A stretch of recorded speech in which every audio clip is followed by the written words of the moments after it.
Hey Rohan, Hey Gareth, how are you? I'm very well. How are you? I'm doing well too, thank you. I love your movie. I'm a huge fan of yours as well. But so I want, and this movie is so it threw me. I mean, it's so good. So I just wanted to get started with like when you're sort of visualizing this movie initially, you did a sort of unique way of going about it when you're scouting real locations, shooting, and then kind of implementing the visual effects. So can you kind of explain sort of how this the creator came to you? Yeah, I mean, in terms of what happens, I guess the reason why, I mean, my background was visual effects. And so, when I did that for about 10 years or so, and you always feel like there must be a better way of doing this stuff, um, working on other projects. And then when you get to make your own film, you try your damnedest to do things the right way, and then you screw it up and you try again and all this sort of stuff. And And when I was like, basically, I think one of my biggest inspirations is traveling. And so I go away somewhere on a holiday or whatever it is, start thinking of a film, and then you get, and you're usually visualizing as you go. And I met up with a friend in Vietnam, Jordan Voigt Roberts, who did Skull Island. And wanted to do a robot movie next. And as we were just going around, I was just trying it on for size. So, like, you look at people in boats or in paddy fields, and you start picturing robots, or AI doing that stuff, and it looks so perfect and beautiful. You're like, we shouldn't try and contrive this. We shouldn't build a set. We should just come here and film real people doing their daily lives to some extent, and then change it in the computer afterwards, and it'll be a much more efficient way. And so we got a little bit of money from the studio to do a location scout. And I didn't tell them I was doing this, but I snuck a camera with me, and then filmed like a 10-minute short, if you want to call it that. And then begged Industrial Light and Magic to do this process of adding, like, designing it afterwards, and based on whatever the footage was.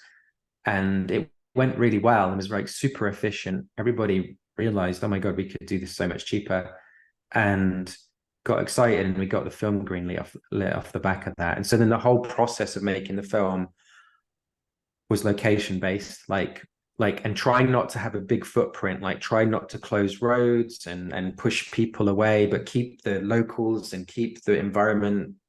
And it was tricky because we had COVID, so obviously there were certain protocols. We had to, you know, test people if they were coming within a certain distance of our main actors and things like that. Um, but yeah, it was kind of a much more organic, um, backwards, reverse engineered process than normal. So it was more like, my bad analogy that I've used before is that if the way a film is normally made is that you paint a target on a wall, and then you stand back and you try and hit a bullseye, and you always miss. Like, the wind blows, something happens that you couldn't control, and you never get it. And so what I wanted to do was like fire an arrow into a wall anywhere, wherever it landed, and then paint a bullseye around wherever it hit to look like we'd got it on target. So we were like going and getting material that was cool. And then afterwards in the edit, we were then designing the world around what that piece of footage, like specifically to that shot, rather than trying to, like, dictate the world. It just turned out to be a way more efficient way of making a film in that sense. Awesome. Yeah, no, I mean, yeah, the film looks and I mean, yeah, it feels very real. So, like when we see like the sort of relatively recent AI boom, like especially this past like year and a half, and then your movie comes out at the same time. So when you're like writing the screenplay, did any of what's happening in the real world heavily influence it, or was it more like I read that you've called this movie sort of your love letter to your favorite sci-fi movies, though we share a lot of like Akira and Blade Runner and Res Apocalypse Now and all stuff like that? Yeah, I did not have an agenda about AI going into this film. It was using it literally as a metaphor for the enemy, people who are different, and I wanted to tell a story about someone who was kind of forced into a situation where they had to survive, they had to go on a journey with the enemy, and the two different characters kind of affect each other, and both change each other's mind slightly about what they previously thought. And so it was just more like a fairy tale in its premise originally. But then, you start researching AI, and you it's started to realize this is a lot closer than we thought, and far more fascinating potentially than just doing a fairy tale.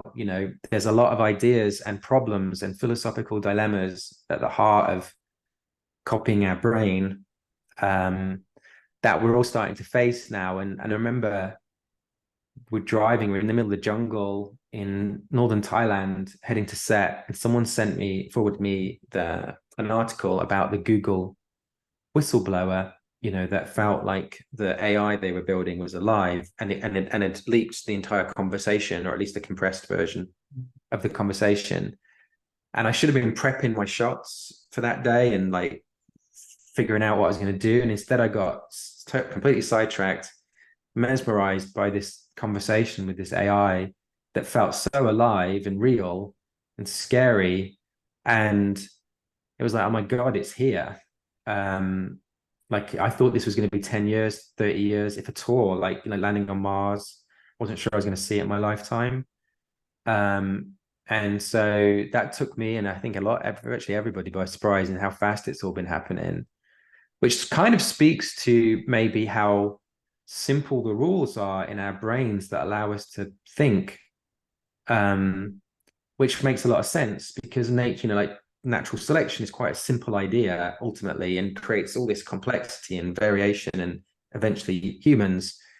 Like the idea that a simple set of rules can create something incredibly complicated that seems designed but isn't, you know, is like, it shouldn't surprise us. Like, of course it's going to be like that. Um, and so it's just really how much it carries on. If there's a point, the feeling that it's going to surpass us if it hasn't already. Or, I mean, I'm a visual person. I can't help but look at and dabble in things like Midjourney and Runway right now, and who knows what will be the software 10 years from now. But it's kind of mind blowing where it's all going for future filmmakers and artists. It's something you have to wrap your head around, else you're going to get left behind. It's clearly a major tool, um, hopefully not to replace people, but to sort of be, as they say, like a co-pilot. Like, Mm-hmm. to when you're writing a script or working on any project, the fastest way to get anything is to bounce an idea off someone and iterate with somebody else. And maybe AI will be the somebody else to a lot of people. I don't know. Yeah, no, I don't know either. I know a lot of friends that already mess with it in their daily work. So, and I did want to ask, since like you're able to, we do learn like you can download memories into a simulant at the end with Maya, and then so obviously like, were there any conversation or did you have any thoughts like of a epilogue or anything where Josh and Maya's story could continue, or was that more? Did you want this to be its finite little story and sort of shut the door and then let Archie's story go from there? Um, Or yeah, Alfie, sorry, my bad. yeah, yeah, yeah. I felt like um my favorite thing, like basically my girlfriend, when we get a little moment together, she we have an argument over whether what we're going to watch, right? Like, it's like we've got 2 hours, we're going to sit and watch something. And she always wants to watch a TV series, like the new TV series she hasn't checked out. And I always want to watch a film. And this happens over and over and over. And eventually she was like, what's your problem with TV? Like, why don't you want to watch a series? And I thought about it. I was like, what is my problem? And after I thought about it for a while, I was like, you know what it is? My favorite part of a story is the end. I love endings. It's like my favorite part of a joke is the punchline, right? And so I like stories that reach a climax and they're designed to go to this exact point, and there's a mic drop moment, and then the credits roll. Like, they're my favorite films, and you feel like everything was working to that moment, working backwards to that moment, and so I there's no part of me that wanted to do a part two to this movie or a sequel. And I think the best movies that have had sequels, like Aliens and um, Empire Strikes Back, they didn't really set out with that agenda. They set out to do a self-contained, like Alien is a great self-contained masterpiece. So is A New Hope, right? Completely self-contained, perfect film. And then if you achieve that, it's a high class problem for someone to come along and tap you on the shoulder and say, could you do another? You know, and typically if you've done everything right, like they had, the next idea just plays out from there, you know, in it, and it feels like it was designed, but it wasn't, you know, because they did such a great um sort of runway for the next idea. And so I never sit down and think, oh, what, you know, like I'm going to try and come up with a franchise, or I'm going to try and come up with a three-part film or something. Um, I love stories that just live and die in the 2 hours or whatever it is they exist in. And then that's the end of it. Like, says the guy who made a prequel to A New Hope. Yeah. So I'm obviously full of shit. No, I love what you just said. And I agree. I mean, you set bar pretty high with Rogue One and Godzilla, which you now see like Monarch and Andor picking up the sort of the threads that you built. So, but no, I love those. I mean, I love your movies. So thank you so much, and I love the creator, and I just really appreciate your time. Thank you so much, Gareth. No, thank you. Thanks for covering it. Thank you. Nice to meet you.